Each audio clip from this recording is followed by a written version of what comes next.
This is Mike Proctor here on Real Wealth Podcast, sponsored by Leading Edge Financial Planning with Sherdeill Breathett. He is our guest today.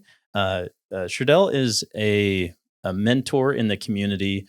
He's a pastor. He's been in the ministry for 40 plus years or so. Near 40 years. Near 40 years.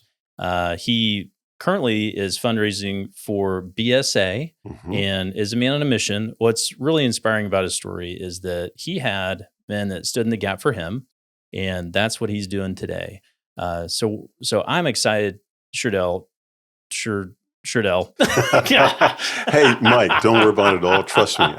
This is kind of my disclaimer. I always say, as long as you call me for breakfast, lunch, and dinner, that's what's important. My name. Well, I got to get it right because at Rotary yesterday, when you're up there, leading us in song, you looked like Mr. T that put on a Boy Scout uniform. I know Mr. T. We're both from Chicago, so.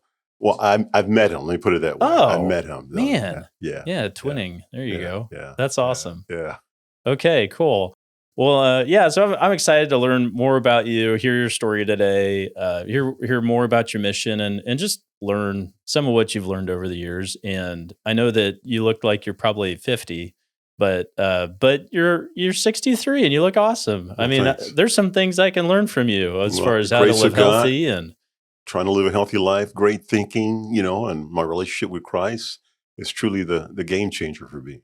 Yeah. It is. Living it out, not just talking about it or having a title as being a Christian, but really trying to live that out. Yeah, absolutely. And every time I met you, that's been something that you've never held back on, and I appreciate that. Let's start off with maybe a little bit of the backstory. So when you were growing up, would you mind sharing about what that was like, maybe the environment you grew up in, and then the men that came into your life and made a difference? Yeah, I'll be very brief on that. It's grew up in a very toxic background. Dad and my mom, they basically migrated to Chicago from the South to avoid terrorism. Of course, as Afro-Americans, it was very challenging. We're talking about in the 40s. And of course, they made their way to Chicago by way of what could be considered today Hoboken. They hopped on a train and ended up in Chicago. And my mom was working as a elevator operator. My dad was a taxi driver. And then eventually, later on, of course, and this is, of course, before I came along, then he moved over to Argonne National Laboratory there in Chicago and worked there for 33 years. The dark secret was my dad was a functional alcoholic, and he was very abusive. It's very challenging growing up. I was the seventh of 8 kids. As I got older, I found out that there were other siblings that were born, but there was some stillbirth that my mom went through. Very challenging situation. She migrated here from, of course, from the Caribbean when she was 2 years old. Being the seventh, 5 boys, 3 girls. I had a challenge. I had a speech impediment. I stuttered. I had a learning disability. For the longest, I was ashamed to share that with anyone because you were afraid of how people would look at you and perceive you. But I learned that as I was transparent and really began to share those deficiencies, that others would come to the forefront and say, hey, thank you for sharing that. I had these challenges as well. How did you overcome it? And then it just opened up for great dialogue and conversations. But also to just get on that mentoring piece, I had folks that were very helpful to me in my trajectory and played a tremendous role in my life. I as an Afro-American, I'm very clear about that. There are folks who say, well, I'm colorblind. And my response when you say that is, well, okay, I understand why you're wearing what you're wearing then, because it's definitely not matching up, if you know what I mean. But I think God did never call us to be colorblind. He created the different colors and hues for us to really look at the beauty of God, because it's really the glory of God, bottom line. But my mentor was a Caucasian gentleman who was affluent, and I was po, not poor, Mike. I grew up po. I mean, I couldn't put the O and the R on the end. It really was that challenging. We didn't have hot water when I was growing up until I was 12 years old. Wow. We didn't have a hot water tank. I grew up in a home that should have been declared unlivable for human habitation. Bottom line, it was a challenge for all 8 of us or really 9 of us when you consider my mom growing up in that environment, 2-bedroom, and It was terrible. Wow. It really was. It was a challenge. Two We took bedroom. yeah, yeah. We bathed sometime in the same water. It was just really disgusting. I mean, when I look back on it, at the time, you're like, "Okay, this is what we're dealing with," and it was kind of the environment I was in. So but Mr. Gibson came into my life. That was a Caucasian gentleman who came in my life, and that was at 15. I was at 15 when he came in my life, and it so happened I didn't play sports because I couldn't cut the grade, eligibility. It was like I said, my deficiency as far as my stuttering problem. Kids make fun of me, and as a result of that, I was kind of violent. I would to keep you from focusing on my deficiency, I would be the bully. You know what I Mm, mean? yeah. Keep your attention off of that and say, "Hey, man, you're frightened by me," that kind of a thing. But long story short, Mr. Gibson's wife was a school teacher that dealt with linguistics, and they always were very encouraging to me and said, "Sherdeill, you're doing so much better." And that's reinforcing for anyone to give you that type of affirmation. And I don't want to say I didn't really get it from my mom. My mom only had a ninth grade education herself. My dad had only had a sixth grade education. And it's difficult to give what you don't have. Mhm. So I did say I was going to be brief enough. I seem to be still going on. Did I answer some of those questions, Mike? So Yeah. that was part of my Wow. journey, part of my narrative. Okay. And I'm where I'm at today. I've been here in Wichita now since 1990. It'll be 32 years on the 11th of June this year that I've been here in Wichita, Kansas. Wow. So, and I matriculated here from Norman, Oklahoma. I lived there in Norman. So you're just passing over half of your life here in Wichita now. You got it. Yeah, Okay. yeah, you got it. That's right. Wow. Yeah. And then from Norman, before that, Chicago. No, well, before that, I came here. I came to Norman from Miami, Oklahoma, where I was in junior college. Okay. I went to junior college there, and then went to University of Oklahoma, athletic scholarship, and finished up my time there and signed a couple of professional football contracts. Tracks. I was considering law school, believe it or not, but football looked a little bit more Yeah. promising, of course, at the time. Uh-huh. And then ended up didn't get drafted, didn't get picked up as a free agent. And then the USFL started in 1983, of course, and the team that had ownership to us or rights to us was the New Jersey Generals. So I went over there the first year with Herschel Walker came through, and I was there and basically on the taxi squad, and then got released and then got picked up by the Oklahoma Outlaws, which was another expansion team that moved from Oklahoma after a while to Arizona. But got my feet wet, let's put it that way, as a linebacker. And so that tenure ended. Started working at General Motors in Oklahoma City. Did that for 7 years, and as a reliable engineer, and didn't have an engineer background, but it was a more of a practical type application, should I say, or should I say practice? Because I was working in the SEAL department there at General Motors, and my wife. Well, how we got here even to Wichita? My wife's stepdad owned a small business, because you talked about entrepreneurship. He was a small business owner. He owned a trash company and had a couple of trucks. And General Motors bought out my time. We came here in 1990 and been here ever since. And it's been a Wow. good ride. Yeah. So you've seen Wichita go from, all stoplights throughout I downtown, did. that whole transformation. Yeah. Yeah, I Yeah. did. Sure did. Yeah. That was quite an experience, quite a ride. Uh-huh. And it's been some improvements. And I think there were some other areas, if we had taken advantage of it, I believe from an economic standpoint or as a healthy community, we could have been a little bit further down the road, because I shared this story. So I served as an economic developer for Sedgwick County. I did that for a Okay. number of years as well too, and then retired from Sedgwick County after 23, 24 years of working with them. Mhm.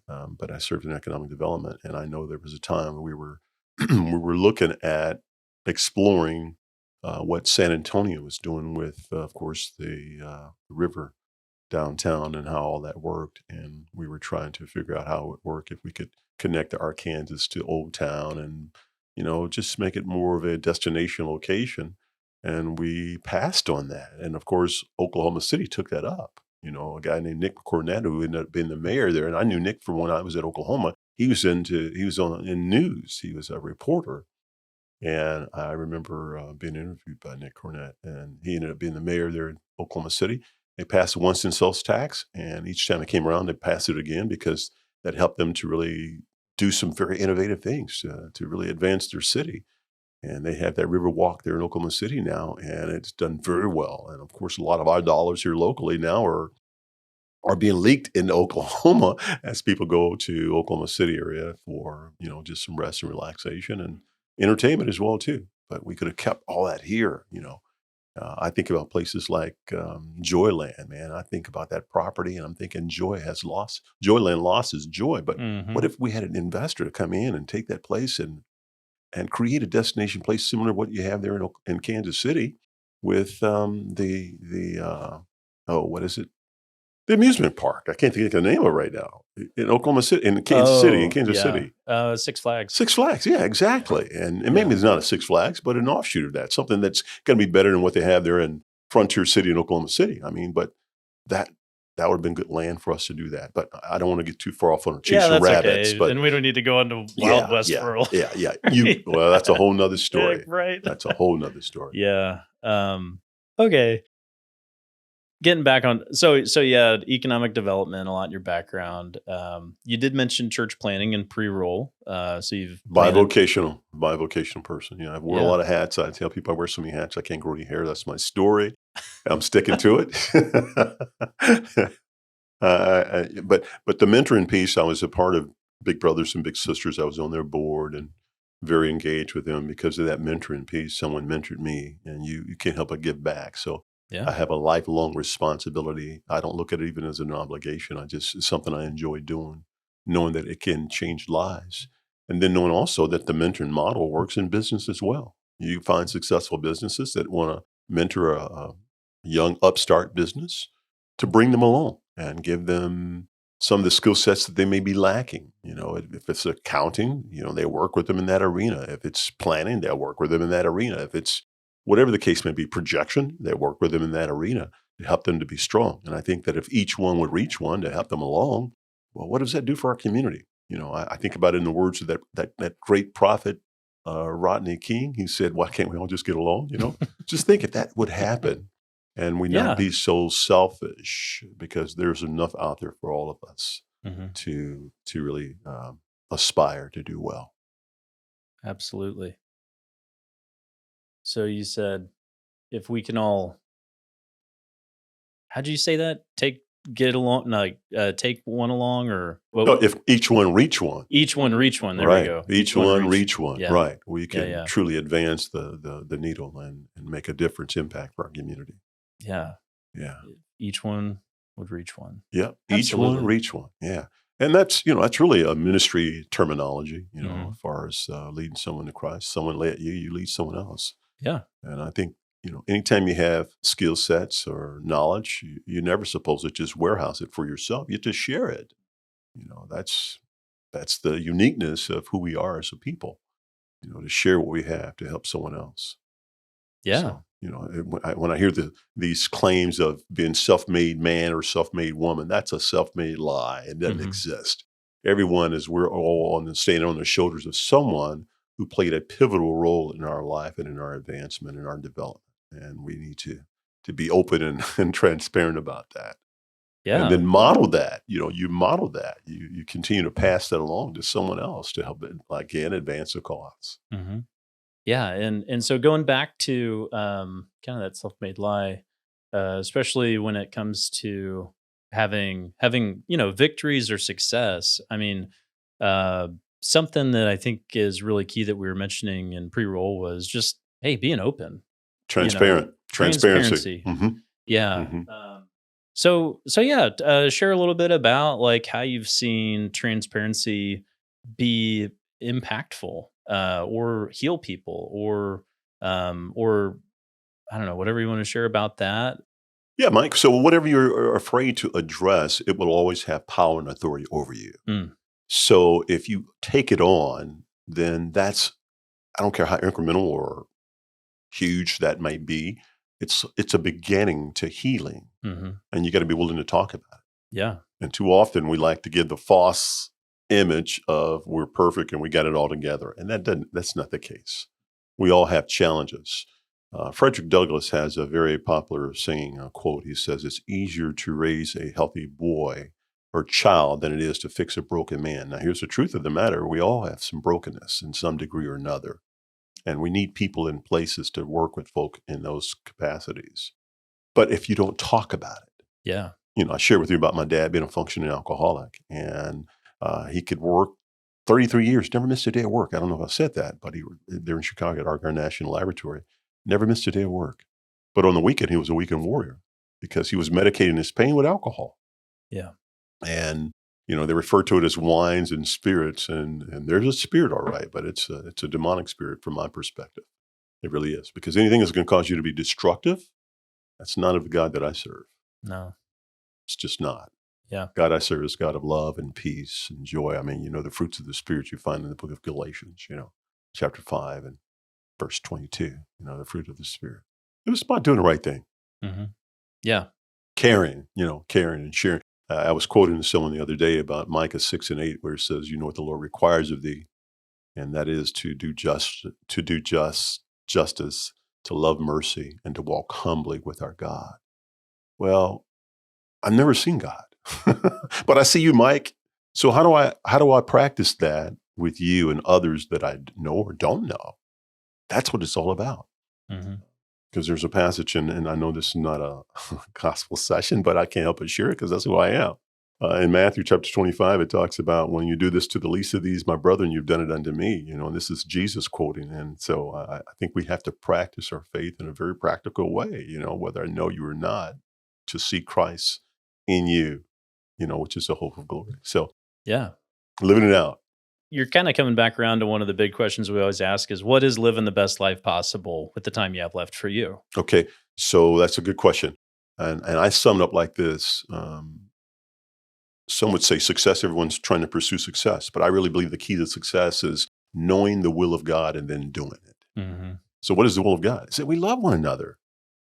Man, if I really loved you authentically, you think I'm going to betray you, hate on you, or lie to you? No, man. If you progress, I celebrate with you. Man, if you're Elon Musk and you're making billions and billions of dollars, I celebrate with you. I do. I'm not going to hate on you. I'm not going to be jealous because you're doing well, if you know what I mean. Yeah. So I want to encourage you. And then if you're struggling, I still want to show you, or at least try to help you out. How do I stand in the gap to help you to get on the right trajectory? Because I want someone to do that for me. I don't want to be misleading or deceiving. I know the scripture says, the Hebrew prophet, Proverbs says that the love of money is the root of all evil. Not money, but the love of it. Because when you Sure. love it, you'll do anything to get it. You take a person's life. You'll sell your body to get money. And that's very unhealthy. Yeah. But if you do it the right way, I can go to sleep at night and not be concerned about somebody trying to get me because I've done them wrong. You know what I mean? That takes away all the drama and the stress. So I want to do what's right. And with the time that I have left, I just want to know that I've made a difference. And I shared with folks, I said, hey, even my son, I said, when they do share at my homegoing, my eulogy, just say that my dad loved people and that he gave his all and that he was open about his failures as well as his successes Yeah. and that he cared. Powerful. Yeah. Well, and what's really powerful about what you just said there is your kids know about your failures and successes, and you're modeling a level of transparency that frees them. Right. Absolutely. Yeah. And I can't just limit it to my children. I have to limit to, I got to share with everyone I come in contact with. Mm-hmm. Because, everybody wants to be accepted. No one wants to be looked down upon. And when I graduated from high school, Mike, I graduated with a 1.56 on a 4-point scale. I was ashamed for the longest to tell that with anyone because I didn't want anyone to look down at me as being dumb or ignorant or whatever the case may be. But that's what it was. Yeah. But that's not where I'm at now. So Sure. it's interesting to talk about where you were at and where you are now. So I'm very thankful for my mentors, for the many shoulders that I've had the opportunity to stand upon to help me get to the next level. And trust me, like I said, in my 60s, I still feel like I've still got a ways to go. And for whatever time God gives me, I want to make the best of it. And here's another cliche that I've utilized, and it's kind of my motto. I much rather wear out than rust out. Mm-hmm. Wearing out is because I'm staying busy. Rusting out is, oh, okay, I'm through with life. I've retired. Got a good nest egg saved up for me. I'm just going to chill and take it easy. No, not me, man. I want to make a difference. I retired from the county, but I refired, working for a union rescue mission, working for another company called It Takes a Village with Terry Atwater, dealing with youth, pouring into those guys who had a similar lifestyle of mine, troubled background, parents, toxic environment, number of challenges, but to let them know that you can get beyond that. You can shift from your condition to your rightful position. I have to give another quote of scripture of that. Jeremiah 29:11. I know the plans that I have for you, said the Lord, plans to prosper you and not to harm you, plans to give you a hope and a future. And so if that be the case, your condition may be challenging right now, may be full of drama and mayhem right now, but don't give up. Keep holding on and know that your best days are still yet ahead of you. As you think back on what you came from, could you ever imagine you'd be where you are today? No, I didn't think I'd live to be 20. Wow. Literally, I didn't think I'd live to be 20. And so I tell folks, I'm celebrating, man. I celebrate every day. My deepest prayer is, Lord, thank you for another day to get it right, because I'm still a work in progress. Yeah. So maybe the Jeremiah 29:11 quote kind of answers the question, but yeah, what would you tell somebody who maybe they feel like, I mean, so you're giving your all, you're mentoring, you're paying it forward. For those that feel like they're just maxed out, they running a hard schedule, they got a lot going on, but like what would you tell them if they're like, I can't do that, or I can't, I just feel I'm already spent. Like, how am I supposed to get out there and mentor or invest in other people's lives? What would you say to that? What's your purpose in life? I think it's important you find out, what is your purpose? Why were you created? And then create a focus as a result of it. And let me coin the phrase focus. Follow one commitment until successful. Follow one commitment until successful. Exactly. And I Yeah. can't take credit for that. I got that from a guy named Tim Robinson, who was a former director for Fellowship of Christian Athletes for Kansas. I told him, hey, I love that. That fits me. I'm going to borrow that, but I'll give you credit for it. So I did mention Tim. And Tim, if you catch this podcast, buddy, I remembered. So really, I think you really need to be focused and avoid those distractions, because there's going to be so many things pulling at your attention. I used to state, Mike, before I went through divorce, that I didn't want to be a public success and a private failure. And that's the very thing that happened. I was so busy trying to solve the problems of the world, so to speak, in my sphere of influence, and didn't take care of home the way I should have. So it brings me back again to that focus. I forgot my purpose. And it's a bitter situation. But if you don't learn from the experiences, you'll end up repeating it again. Yeah. And I dare not be guilty of that. Wow. So yeah, and for a gentleman that I see often up in the limelight, very few people I see as much on stage that are willing to be as open as you are, and that's just such a great, amazing model. And it's wonderful to just see the fruit that's coming from your life and the work that God's doing in you and through you. And yeah, so I hope that this is been a good encouraging word for those that listen to the podcast, and I thank you for your time and for coming on today, Sherdeill. Mike, I appreciate the invitation and hope that you'll invite me back again to come and share, and we can talk about some other issues that we kind of covered. Yeah, that would be really phenomenal, because transparency. What do they say? The truth will set you free. But yeah, holding it in, it's just like putting black mold in your walls and just letting it go crazy. It's just like I said, pressure busts a pipe. Yeah. It will. Yes, that's right. Any amount of pressure will bust a pipe. That's right. Right. And so, as a result of proximity, Brian Stevenson of the Equal Justice Initiative out of Montgomery, Alabama, he talks about about proximity, about getting close together. We as a race will never become close or get to know one another until we come closer. Take away the divide and those barriers that keep us apart and really have open and honest dialogue. And we'll find out that we have more in common than we do that is at odds or differences. And the truth about our differences, that's not necessarily a character flaw. It's a matter of how do I affirm you in your difference, you affirm me in my differences, and have an open discussion about it.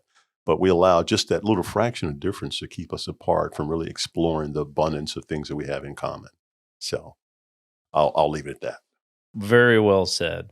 Well, thank you for coming on Real Wealth Podcast, sponsored by Leading Edge Financial Planning, where we help people make wise financial decisions. Awesome. All right. Thanks. Thank you.